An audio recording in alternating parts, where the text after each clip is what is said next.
Dadangu Shila. Naam. Ushairambishwa asali ukahisi venye tamu? Nakwambia tamu mpaka uwezi ukaitema Nilitisha mara ya pili, tatu na nikazidi kuitisha. Na hivyo ndivyo ilivyo ndani ya Serebuka. Aha, na kama tusemave, ngoma si ngoma pasipo taarabu ndani yake.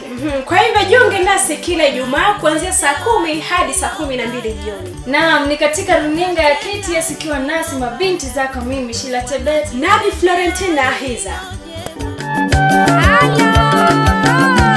Ikiwa imeandikwa inshallah